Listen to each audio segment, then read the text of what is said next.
What up? It's your boy Rawson 2K, and I rated Tupac and Biggie's albums. Let's get it.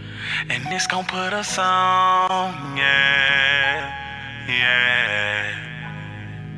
And this gon' put us on. Everyone who said I wouldn't make it, give it to me, so I gotta take it. Before I even catch heat for this rating, I'm gonna clarify a few things. While alive, Pac recorded 5 albums.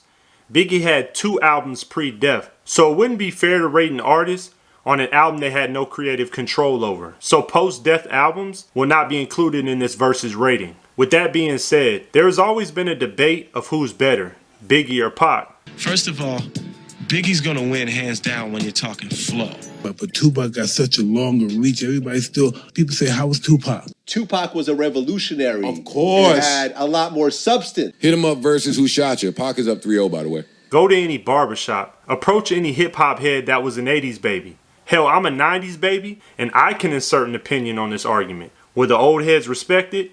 That's another convo. But I hope this head-to-head rating gives some clarity on the discourse. Once I reveal who has the #1 greatest album, I'm dropping the mic, and I'm leaving it there. Triple stamp a double stamp. You can't triple stamp a double stamp. Coming in at number 7, Tupac, strictly for my ends.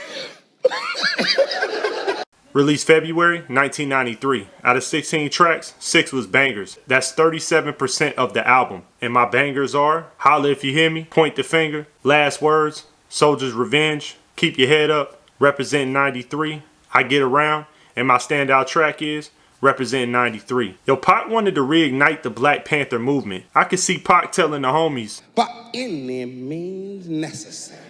and the homies like, You better go somewhere with that black power shit. in all seriousness, I don't like to get political, but to double back and digest Pac's words, he was a gangster true, but he wanted to revive the gangs and cliques and channel that militant mindset towards a purpose that benefits black people. Message. Alright, jumping in at number 6, Tupacalypse Now, released November of 1991. Out of 13 tracks, 5 was bangers. That's 38% of the album. And the bangers are Young Black Male, Crooked Ass In, If My Homie Calls, Brenda's Got a Baby, Part-Time Mother. And my standout track is A Soldier's Story. This album was a call to action for black people to fight back against police brutality, racist treatment, and government corruption. Pac was next to none in his ability to delineate a story where you feel encapsulated. Wasn't nobody fucking with Pac on the vignette style of rap, which was a term coined by Quentin B. Huff, a writer and a visual artist from North Carolina. He describes this style of rap as short and descriptive tales that typically last as long as a single verse. Strolling in at number 5, Me Against the World, released March of 1995. Out of 15 tracks, 6 was bangers. That's 40% of the album. And the bangers are If I Die Tonight, Me Against the World, So Many Tears, Dear Mama, Old School, Death Around the Corner. And my standout track is Fuck the World. I noticed a major change in tone and cadence for Pac on this album. When up, cuffed up, then I said I had enough. There must be another rock. Until I got that dog like tatted on my chest. Tell me, can you feel me? I equate this to the rapid evolution of hip-hop from the late 80s to late 90s. Rappers were becoming more clever with the bars, and Pac advanced in a major way. He just hadn't found his pocket yet with constructing Supreme Records. The intro of this album is a briefing on the current events of Pac's turbulent life the last couple of years. On October 31st, 1993, Pac was arrested in Atlanta for shooting 2 off-duty cops. Rapper Tupac Shakur appeared in municipal court this morning after his attorney entered a plea of not guilty to 2 counts of aggravated assault in connection to the shooting of 2 off-duty police officers last month. The charges were later dropped. Then, on December 1st, 1994, Pac was convicted of 2 counts of first-degree sexual abuse. How am I going to forcibly do anything to a girl after she did it to me consensually?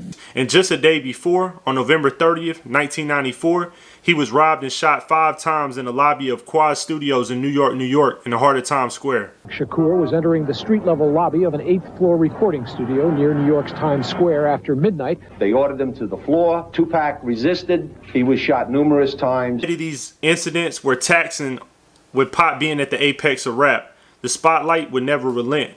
Sliding in at number 4, Biggie, Life After Death, released March 1997. Out of 26 tracks, 12 was bangers. That's 46% of the album. And the bangers are Hypnotized, Somebody's Gotta Die, Fucking You Tonight, I Love the Dough, What's Beef, More Money, More Problems, I Got a Story to Tell, Notorious Thugs, Going Back to Cali, 10 Crack Commandments, Sky's the Limit, Long Kiss Goodnight, and my standout track is from disc 1, Last Day. And my standout track is from disc 2, The World Is Filled. I'm gonna keep it a buck. I never chose sides in the Big and Pac feud. I just lean more towards Pac, but this reassessment of Big is giving regret for missing a moment of triumph for this young artist in '97 who was just 24 years old, and this being his sophomore album. I live in Brooklyn. They get busy, you know what I'm saying? Flipping on foes, putting tags on toes. Try calling, by the way. Stop that. You don't return the call. But this channel is for that purpose, to touch base with the past and present and jump on the trains I missed. On a separate note, Jay and Big, back to back on I Love the Dough, had me like, I got Jay on that one. I can't lie. This album was reminiscent of Ready to Die. It was more so a continuation of its predated counterpart. It's not a bad thing in my opinion. It may have all been recorded within the same time frame. Coming in at number 3, Biggie, Ready to Die. Released September of 1994. Out of 19 tracks, 9 was bangers. That's 47% of the album. And the bangers are Things Done Changed, Gimme the Loot, Warning, One More Chance, Juicy, Big Papa, Suicidal Thoughts, Who Shot Ya, Dreams. And my standout track is Respect. The king of quotables is Big, next to none. The ones that smoke blunts with ya, see your picture. When the Remy's in the system, ain't no telling unless it smells like sanitation. Garbage, I turn like doorknob. Dead right, if the head right, Biggie there. B-I-G-P-O-P-P-A, no info for the DEA. And to have this level of talent, his rookie year, is such a rare occurrence. For most artists breaking into the industry, they need time to materialize and reach their peak potential. Biggie's confidence was captivating. He brought a cool aura to gangster rap and enticed the world with his clever wordplay. Coming in number 2, the Don Killuminati, 7 Day Theory, released November 1996. Out of 12 tracks, 6 was bangers. That's 50% of the album. And the bangers are Bomb First, Hail Mary, Life is an Outlaw, White Man's World, Me and My Girlfriend, Against All Odds, and my standout track is Crazy. This was the only album post-death that Pac had complete control over. He didn't want it like the typical album, like where they fix everything and this machine like processing them. He wanted exactly raw like it was. In fact, Pac recorded this album solely within the first 3 days of August 1996, and it was mixed and mastered within 4, hence the 7 Day Theory entendre. Sidebar, Hit 'Em Up is one of my top 5 greatest diss records of all time. First off, fuck your bitch in the click you claim. West side when we ride, come equipped with game. But the song Against All Odds on this project might have just earned a revision to that list. Against all odds, so when my thug motherfuckers know, this be the realest shit I ever wrote. Nigga, against all odds. Frankly, this album is remarkable given the time frame it was written and recorded. The Big Reveal, coming in at number 1, Tupac, All Eyez on Me, released February 1996. Out of 27 tracks, 14 was bangers. That's 51% of the album. And the bangers are Ambitions as a Rider, Scandalous, All About You, How Do You Want It, 2 of America's Most Wanted, No More Pain, Life Goes On, Only God Can Judge Me, Trading War Stories, California Love Remix, I Ain't Mad At You, Wonder Why They Call You Bitch, Picture Me Rolling, All Eyez on Me. And my standout track from disc 1 is Got My Mind Made Up. And my standout track from disc 2, Wonder Why They Call You Bitch. This double disc feature was Pac's first album on Death Row.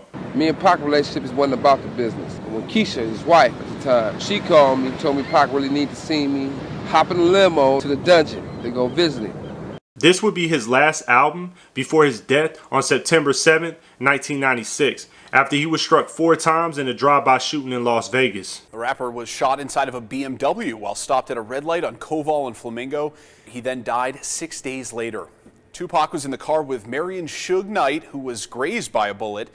No one has ever been arrested for Tupac's murder. This album was my earliest initiation to Pac. In fact, Ambitions as a Rider is the first song I'd heard by this artist. My ambitions as a rider. On Mind Made Up, I heard Pac in uncommon form, displaying his lyrical roots in a cypher setting, and he held his own with Meth and Red. So I fucks with you. Shit, I fucks with you too. This album is reminiscent of a greatest hits project with countless bangers. It's important to note as well that Suge Knight has gotten a lot of heat over the years for Pac's tumultuous exploits. Check this out, though. First of all, you throwing too many big words at me. But after analyzing the history of Pac, he was already prone to erratic behavior, whether for a good cause or just on GP. Let's be real, he was an activist, but an outlaw too. The beef between these two artists was probably the biggest misunderstanding in history. Are you serious? It's unfortunate, but the debate of talent, I'm here for it. Give me say what? Come again, say what? That was the fuel behind this rating. Biggie's introductory album was superior to Pac's first album. My reasonable justification for that stance is not only the number of bangers, but the fact that Biggie's lyrical capabilities surpassed Pac's at that time. What you see in the discord of these two legends is a clash of styles. The fans were so divided because Pac was the revolutionary, the insubordinate gangster, the problem child, always wearing his emotions on his sleeve. I was that bridge that niggas used to walk on to get over here. I explained it. I'm the one that told you. And in a world where men were expected to suppress their inner demons, Pac told you to throw up 2 middle fingers and scream it. I'm still standing here screaming, fuck the free world. Biggie was the cool head, the elegant playboy gangster that cats desire to emulate. To all the ladies in the place with style and grace, allow me to lace these lyrical douches in your bushes. Either way, there is no shortage of respect or adulation for these two GOATs. R.I.P. Pac, R.I.P. Biggie. I'm out.